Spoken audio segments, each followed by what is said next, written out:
पिछले लेक्चर में हम लोगों ने पढ़ा फोटो इलेक्ट्रिक इफेक्ट के बारे में।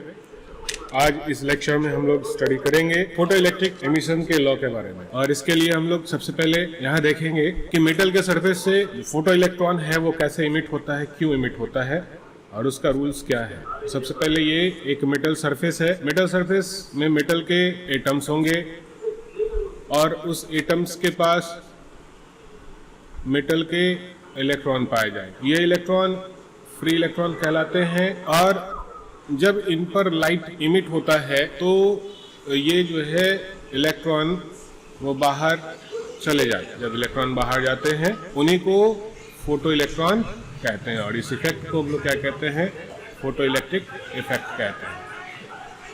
तो जैसा कि हम लोगों को पता है कि लाइट के पास एनर्जी होती है, उस एनर्जी को ये इलेक्ट्रॉन्स गेन करता है और गेन करके मेटल के सरफेस को छोड़ करके बाहर चला जाता है। अब किस प्रकार से जाता है, तो पहला रूल ये कहता है कि मेटल के सरफेस पे जो इलेक्ट्रॉन्स होता है वह उसको एक पार्टिकुलर अमाउंट ऑफ एनर्जी चाहिए होता है। वो पार्टिकुलर अमाउंट ऑफ एनर्जी जो है वह लाइट के जो पार्टिकल्स हैं उनसे इनको मिल जाता है और जो एनर्जी इसको चाहिए उसको कहते हैं वर्क फंक्शन।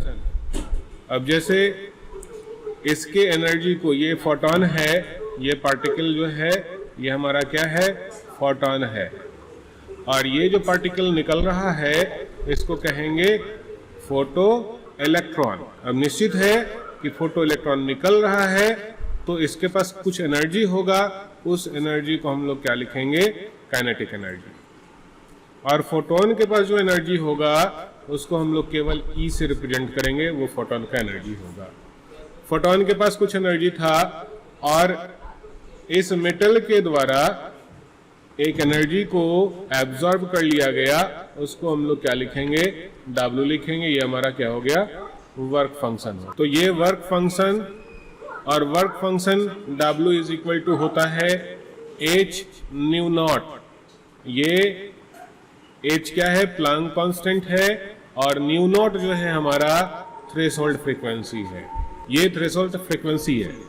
अब फोटॉन के पास जो एनर्जी है वो E से रिप्रेजेंट किया जाता है और उसको लिखते हैं H न्यू। अब इसके पास जितनी एनर्जी होती है उसमें से कुछ एनर्जी के अमाउंट को ये एब्जॉर्ब करता है और ये जो है वो क्रिटिकल वैल्यू होता है और इस क्रिटिकल वैल्यू ऑफ एनर्जी का जो अमाउंट होगा वो क्या होगा, वो डिपेंड करेगा, इट डिपेंड्स ऑन मेटल, यानी मेटल के नेचर पर ये डिपेंड करेगा। मेटल बदलेगा तो ये अमाउंट ऑफ एनर्जी भी बदल जाएगा, यानी अलग अलग मेटल में अलग अलग एनर्जी की जरूरत पड़ती है। अब यही कारण है कि जब हम लोग लिखते हैं ये फोटॉन का एनर्जी है, यानी ये टोटल एनर्जी हो गया, total energy of a particle, और ये पार्टिकल क्या हुआ, टकराया तो कुछ एनर्जी जो है वह मेटल के सरफेस के द्वारा एब्जॉर्ब कर लिया गया और इससे जो इलेक्ट्रॉन निकला उसका एनर्जी कितना होता है, काइनेटिक एनर्जी के बराबर होता है, के के। मतलब कि इसके पास ये जो इलेक्ट्रॉन है इसमें इस सरफेस को नहीं छोड़ रहे थे, ये पार्टिकल बाहर निकला तो इसके पास काइनेटिक एनर्जी पाया जाएगा। तो ये हमारा क्या हो जाता है, फार्मूला हो जाता है E is equal to W plus K E. अब E को हम लोग प्लांक थ्योरी के अनुसार क्या लिख सकते हैं, इसको लिखेंगे H न्यू लिखेंगे और वर्क फंक्शन को क्या लिखेंगे, H न्यू नॉट लिखेंगे और प्लस काइनेटिक एनर्जी। ये हमारा फॉर्मूला हो जाएगा। यह एनर्जी जो है ये मेटल के सरफेस के द्वारा एब्जॉर्ब किया जाएगा।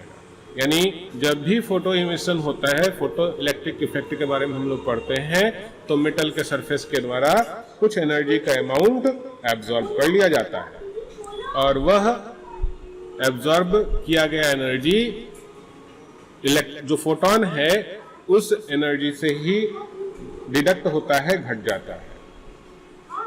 अब एक अगला रूल है, कहता है कि अगर कोई पार्टिकल इस पे पड़ता है और उसके पास इतनी एनर्जी है कि वो इस इलेक्ट्रॉन को इमिट कर सके, तो जितनी जल्दी हो सके जैसे ही लाइट पड़ता है वैसे ही हमारा फोटो इलेक्ट्रॉन निकलना स्टार्ट हो जाता है, मतलब उसमें देरी नहीं होती है।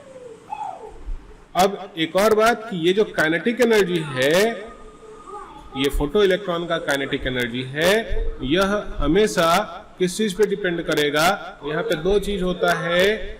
एक जो लाइट है, ये जो लाइट हमारा इस पे गिर रहा है, इस पे पड़ रहा है, इसके पास दो चीज है।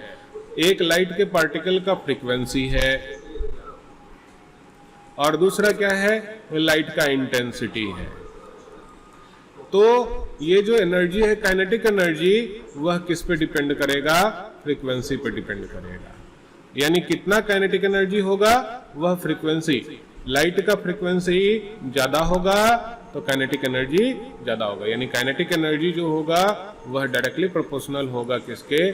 तो फ्रीक्वेंसी ऑफ लाइट के। अब अगली बात ये है, तो ये तो फ्रीक्वेंसी पर डिपेंड कर गया। अब जैसे यहाँ पे हमने शो किया है, एक पार्टिकल ये जो है इमिट हो रहा है। अब सोचने की बात है कि अगर दूसरा पार्टिकल, ये दूसरा फोटोन जो है, ये दूसरा लाइट का बीम इस पे पड़ा तो एक और इलेक्ट्रॉन यहाँ से निकलेगा। अगला फिर से एक और, ये जो है हमारा लाइट पड़ा तो ये एक और फोटो इलेक्ट्रॉन निकलेगा। ठीक है, तो ये जो है ये लाइट का अमाउंट कहलाएगा और इस लाइट के अमाउंट को हम लोग क्या कहेंगे? इसी अमाउंट को इंटेंसिटी कहते हैं।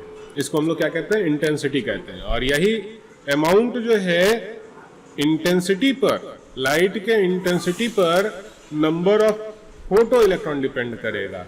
यानी नंबर अगर हमको पढ़ना है कि भाई नंबर ऑफ फोटो इलेक्ट्रॉन, कितना फोटो इलेक्ट्रॉन निकल रहा है, नंबर ऑफ फोटो इलेक्ट्रॉन जानना है, तो ये जो है वो डिपेंड करेगा किस पे? वह डायरेक्टली प्रोपोर्शनल होगा लाइट के इंटेंसिटी पर। लाइट की इंटेंसिटी अगर बढ़ेगी तो फोटो इलेक्ट्रॉन का नंबर भी बढ़ेगा।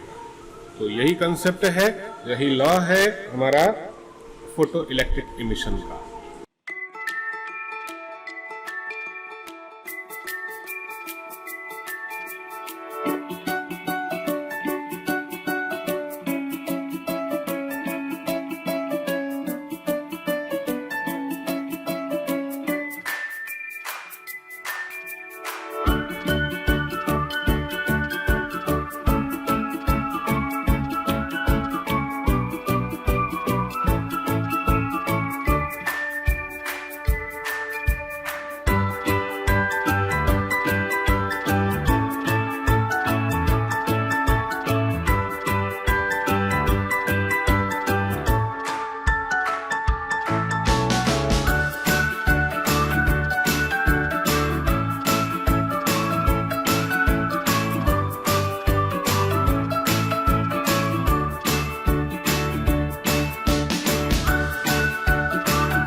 ये हम लोग पढ़ेंगे वेव मैकेनिकल थ्योरी। इसी को हम लोग कहते हैं बोस एटॉमिक मॉडल।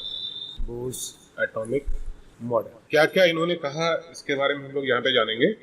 सबसे पहले इन्होंने कहा कि एटम जो होता है वो स्फेरिकल होता है और एटम के सेंटर में न्यूक्लियस होता है। न्यूक्लियस के चारों तरफ फिक्स एनर्जी वाला ऑर्बिट होता है जिसको हम लोग स्टेशनरी ऑर्बिट कहते हैं।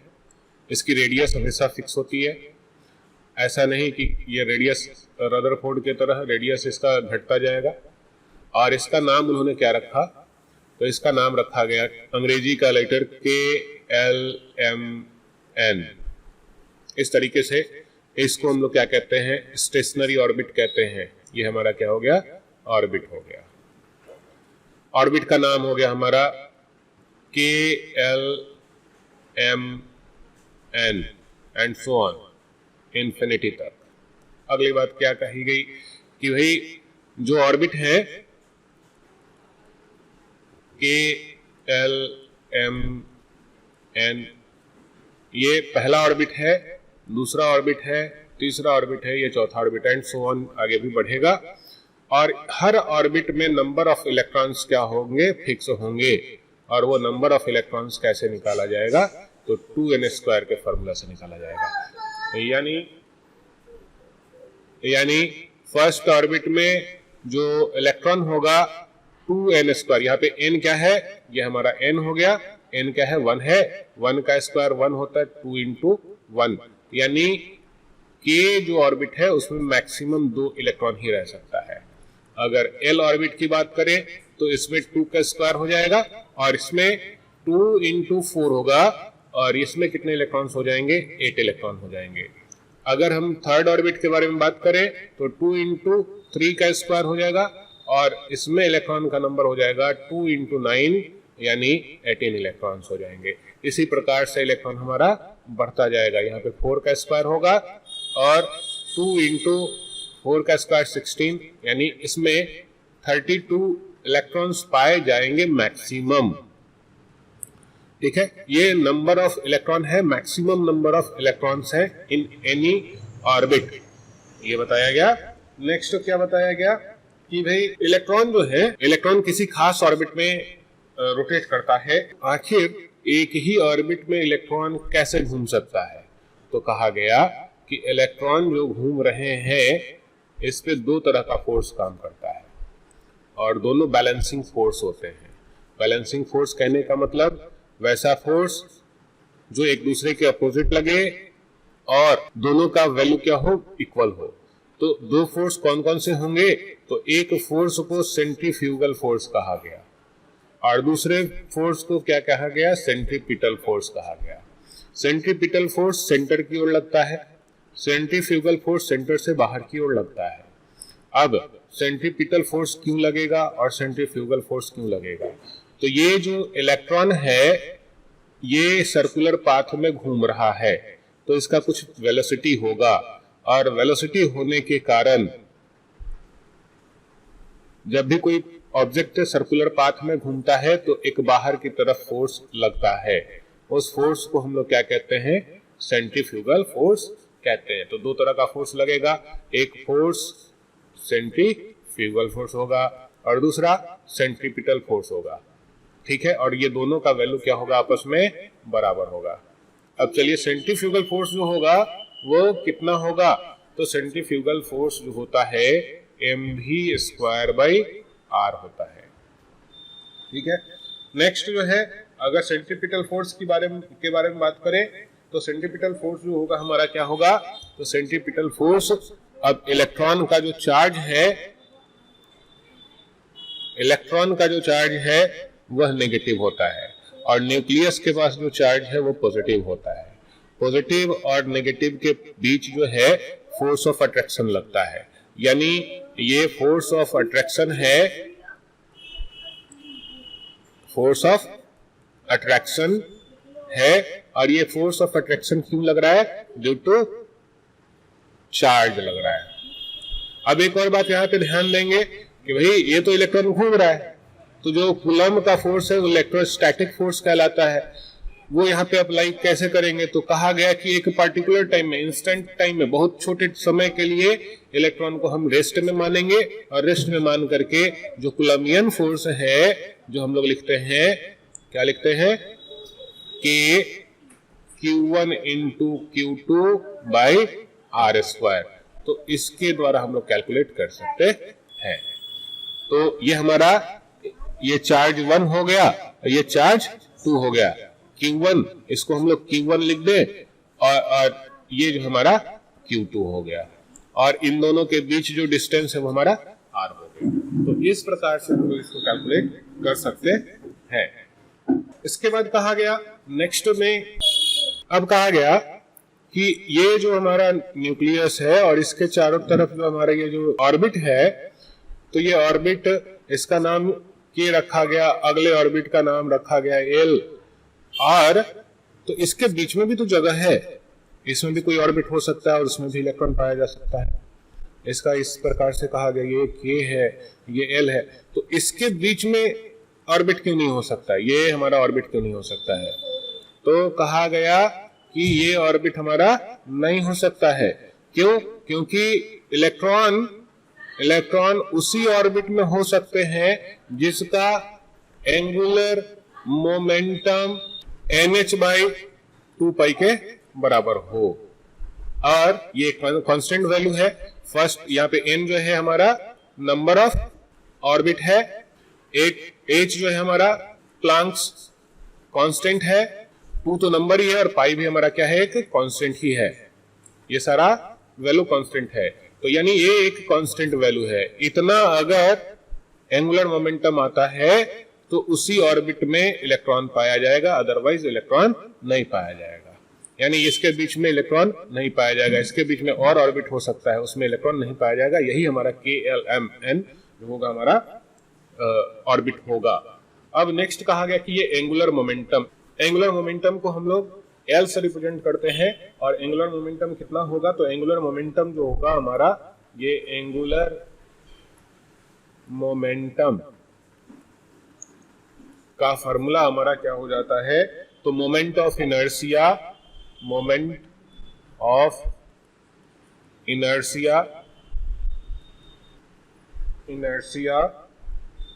जिसको हम लोग I से रिप्रेजेंट करते हैं, इनटू एंगुलर वेलोसिटी जिसको हम लोग ओमेगा से रिप्रेजेंट करते हैं। यही वैल्यू होगा। यानी हम लोग और एक और बात जानते हैं हम लोग कि I जो होता है, मोमेंट ऑफ इनर्शिया जो होता है हमारा, वो क्या होता है, mr² होता है। ये हम लोग को पता है, ये फिजिक्स में पढ़ना होता है। और ओमेगा जो होता है वो हमारा क्या होता है, v/r होता है। ठीक है, तो इन दोनों वैल्यू को यहाँ पे हम लोग पुट कर लें तो क्या लिख सकते हैं, angular momentum L is equal to क्या लिखेंगे, I इंटू ओमेगा है तो क्या लिखेंगे, mr² इंटू v/r। ये r से r कैंसिल, यानी एंगुलर मोमेंटम हमारा कितना हो गया, तो mvr हो गया। ये हमारा एंगुलर मोमेंटम हो गया। और एंगुलर मोमेंटम इसमें क्या कहा गया कि एंगुलर मोमेंटम कितने के बराबर होना चाहिए, nh/2 के बराबर होना चाहिए। यानी mvr इक्वल टू कितना होना चाहिए, nh/2, तभी उस ऑर्बिट में इलेक्ट्रॉन रिवॉल्व होगा, अदरवाइज इलेक्ट्रॉन रिवॉल्व नहीं होगा। अब ये कहा गया कि किसी भी ऑर्बिट का जो एनर्जी होता है वो फिक्स होता है और उसको क्या कहते हैं, एनर्जी लेवल कहते हैं। अब ये है हमारा ऑर्बिट्स, और हर ऑर्बिट का एनर्जी क्या होगा, फिक्स होगा। इस एनर्जी को हम लोग रिप्रेजेंट करेंगे E1 से, E2 से, E3 से एंड सो ऑन, En तक होगा। अब ये भी बात है कि सबसे कम एनर्जी जो होगी वह E1 की होगी, उससे ज्यादा E2 की होगी, उससे ज्यादा E3 की होगी। क्यों? और इस तरीके से एनर्जी हमारा बढ़ता जाएगा, En तक होगा। ये ऐसा इसलिए निश्चित है कि ये ऑर्बिट हमारा छोटा है तो इसका एनर्जी क्या होगा, कम होगा। इसका एनर्जी ज्यादा होगा। जैसे जैसे ऑर्बिट का साइज हमारा बढ़ेगा वो बढ़ता जाएगा। और इनफाइनाइट नंबर, जब सबसे लास्ट वाला ऑर्बिट, इनफाइनाइट वाला जो ऑर्बिट होगा, उसका एनर्जी क्या होगा, 0 होगा। मैक्सिमम एनर्जी क्या होता है, 0 होता है। अब क्या होता है कि और जिस इलेक्ट्रॉन जिस ऑर्बिट में रहता है, मान लीजिए कि ये इस ऑर्बिट में इलेक्ट्रॉन है, तो ये इसका क्या होता है, ग्राउंड स्टेट होता है। क्या कहलाता है, इसको ग्राउंड स्टेट कहते हैं। अब ये इलेक्ट्रॉन जो है एनर्जी गेन करके, अब इसके बाहर भी एक ऑर्बिट बना दिया जाए, अब इलेक्ट्रॉन क्या कर सकता है, इलेक्ट्रॉन एनर्जी गेन कर सकता है। ठीक है, और ये जो इलेक्ट्रॉन है ये एनर्जी गेन करके इस ऑर्बिट में जा सकता है। यानी इनर ऑर्बिट से आउटर ऑर्बिट जाने में, इनर ऑर्बिट से आउटर ऑर्बिट जाने में ये क्या करेगा, एनर्जी को गेन करेगा। अब इसमें ये इलेक्ट्रॉन आ गया, इलेक्ट्रॉन फिर से वापस, ये एक्साइटेड स्टेट कहलाएगा। ये क्या कहलाएगा, एक्साइटेड स्टेट कहलाएगा। आपका ग्राउंड स्टेट से बाहर वाले ऑर्बिट में, कम एनर्जी से बाहर वाले ज्यादा एनर्जी वाले ऑर्बिट में गया तो उसको हम लोग क्या कहेंगे, एक्साइटेड स्टेट कहेंगे। और एक्साइटेड स्टेट में जाने के लिए हम लोग को क्या करना पड़ेगा, इलेक्ट्रॉन क्या करेगा, एनर्जी गेन करेगा। और फिर अब इसमें इलेक्ट्रॉन है और फिर से ये वापस अपने ग्राउंड स्टेट में जाना चाहता है, फिर से वापस पुराने वाले स्टेट में जाना चाहता है। तब क्या करेगा, ये इलेक्ट्रॉन एनर्जी को क्या करेगा, इमिट करेगा। ये यहाँ पे एनर्जी इमिट होगा, इमिट एनर्जी, यानी एनर्जी निकाल करके, एनर्जी लूज करके वह अपने पुराने वाले स्थिति में जा सकता है और एनर्जी गेन करके एक्साइटेड स्टेट में जा सकता है। ये हमारा एक्साइटेड स्टेट है और ये हमारा ग्राउंड स्टेट है। ठीक है, तो ये हमेशा ऐसा होगा। अब कितना एनर्जी इमिट होगा और कितना एनर्जी गेन होगा, इसके बारे में कहें तो कह सकते हैं कि यहाँ पे अगर इस एनर्जी वाले से इस एनर्जी वाले में आया, यानी लोअर एनर्जी से हायर एनर्जी वाले में आया, तो क्या लिखेंगे, E2 माइनस E1। ठीक है, पहला ऑर्बिट से दूसरे ऑर्बिट के लिए। अगर अगले ऑर्बिट में यही होगा तो ये भी बराबर होगा, किसके बराबर होगा, तो E3 माइनस E2 के, और ये बराबर होगा E4 माइनस E3 के, एंड सो ऑन। ये हमारा चलता जाएगा और ऐसा ही होगा, और इसको हम लोग लिखेंगे, यही हमारा वन पैकेट ऑफ एनर्जी कहलाता है, जिसको हम लोग क्वांटा कहते हैं। और क्वांटा के बारे में हमारा प्लांक साहब ने बताया था, ये कितने के बराबर होगा, h न्यू के बराबर होगा।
सबसे पहले यहाँ पे हम लोग मान लेते हैं ये हमारा एक न्यूक्लियस है। इस न्यूक्लियस के पास प्लस चार्ज होता है, प्रोटॉन्स होते हैं। तो प्रोटॉन्स का नंबर हमेशा एटॉमिक नंबर के बराबर होता है। तो इसका चार्ज, टोटल चार्ज क्या हो जाएगा, जेड ही हो जाएगा, क्योंकि नंबर ऑफ प्रोटॉन क्या हो जाता है, जेड होता है, और ई जो है प्रोटॉन का चार्ज हो जाता है। तो ये हम लोग लेट सपोज कर लिया, मान लिया। नेक्स्ट इसके चारों तरफ एक ऑर्बिट पाया जा रहा है। मान लीजिए ये ऑर्बिट हमारा है, इसी ऑर्बिट में हमारा इलेक्ट्रॉन क्या हो रहा है, रिवॉल्व हो रहा है। और इलेक्ट्रॉन जो है, ये इलेक्ट्रॉन है। अब सबसे पहली चीज कि यहां से न्यूक्लियस से ये रेडियस जो हो गया हमारा आर हो गया, ये भी मान लेते हैं। न्यूक्लियस से ऑर्बिट के बीच का डिस्टेंस आर हो गया। ये इलेक्ट्रॉन है, इस इलेक्ट्रॉन का मास जो है हमारा वो m सपोज करते हैं, और इसका चार्ज क्या है, e है। इस ऑर्बिट में ये रोटेट कर रहा है, और इसका जो वेलोसिटी है वो मान लेते हैं v।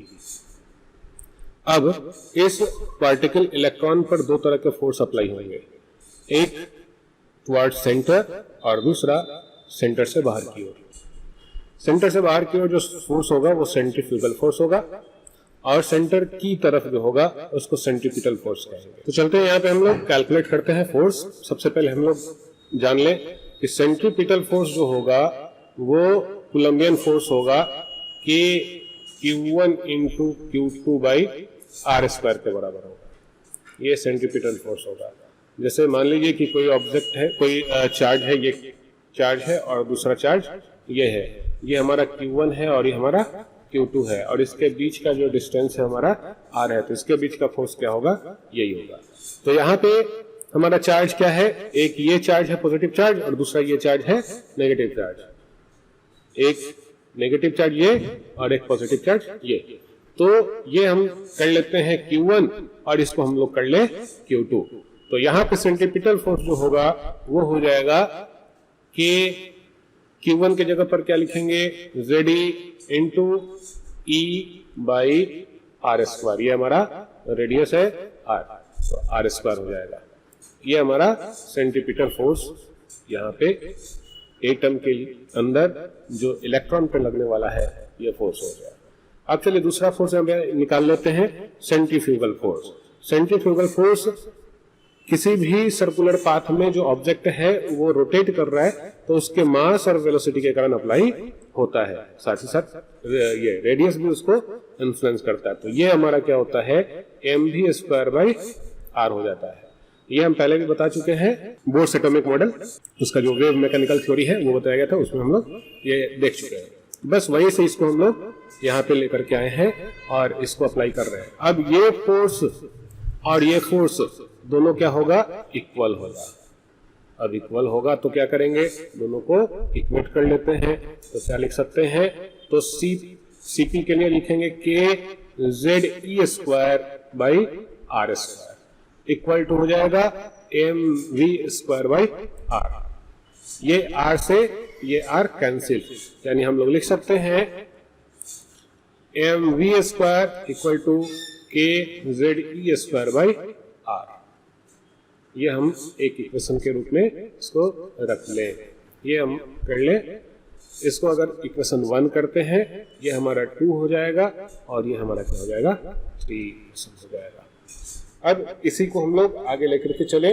अब एक और टर्म हम लोग पढ़े थे, यहाँ पे क्या पढ़े थे, angular momentum. M V R का वैल्यू कितना होना चाहिए, वो होना चाहिए हमारा NH बाई 2 पाई के बराबर होना चाहिए। NH बाई 2 पाई के बराबर होना चाहिए। ये हमारा ये जो वेव मैकेनिकल थ्योरी दिया गया था उसमें बोर साहब ने बताया था। तो इसको इक्वेशन हम लोग 4 कर लें। अब इक्वेशन 4 और इक्वेशन 3 से हम लोग क्या लिख सकते हैं, फ्रॉम इक्वेशन 3 एंड 4। अब 3 और 4 को हम लोग इक्वेट कर लेते हैं तो हमारा आगे का स्टेप आ जाएगा। तो चलिए, तो यहाँ पे हम लोग यहाँ से v निकाल लें। m वी आर है तो क्या करें, इस v को इधर छोड़ दें, तो v इज इक्वल टू क्या हो जाएगा, N H by 2 pi M R. ठीक है, अब इस v का वैल्यू पुट कर लेते हैं इक्वेशन 3 में। तो क्या लिखेंगे, putting the value of v in equation 3। तो क्या लिखा जाएगा, इक्वेशन 3 हमारा क्या है वो देख लें। इक्वेशन 3 है M V square is equal to K Z E square by R. तो इस v की जगह पर हम लोग क्या करें, इस इक्वेशन का v पुट कर दें। तो क्या लिख सकते हैं, तो हो जाएगा m into N H by 2 pi M R, और इसका क्या हो जाएगा, स्क्वायर हो जाएगा, is equal to K Z E square by R हो जाएगा। अब इसको एक्सपेंड कर ले तो क्या लिख सकते हैं, m into N square H square by 4 into pi square M square R square equal to K Z E square by R. अब देखें यहां पे ये m से m कैंसिल हो जाएगा, इस r से ये r कैंसिल हो जाएगा, और जो बचेगा उसको हम लोग आगे लेकर के चले। हमको क्या निकालना है, ये हम लोग r का वैल्यू निकालना चाहते हैं, ये r का। तो इस r को इस तरफ लेते हैं और इन सब टर्म को एक तरफ लेते हैं। तो यहां पे हमारा क्या हो जाएगा, N square H square by 4 pi square M, ये सारा टर्म आ जाएगा इस तरफ। तो क्या लिखेंगे, K Z E square equal to, ये आर को इधर लेते आते हैं, ये आर, ये हमारा रेडियस के लिए क्या हो जाएगा, एक्सप्रेशन हो जाएगा। अब यहां पे हम लोग ये लिख सकते हैं, इसमें सारे जो टर्म्स दिए गए हैं उनको हम यहां पे लिख लें। तो लिखेंगे ये एन क्या है, तो नंबर ऑफ ऑर्बिट है, एच क्या है, तो प्लांक्स कांस्टेंट है, और इसकी वैल्यू होती है 6.626 into 10 to the power minus 34 joule second. M mass of electron, और इसका वैल्यू होता है 9.1 into 10 to the power minus 31 kg। उसके बाद है m के बाद k है, k कांस्टेंट है, और इसका वैल्यू क्या होता है 9 into 10 to the power 9। z क्या है, एटॉमिक नंबर है, e क्या है, चार्ज ऑफ इलेक्ट्रॉन है।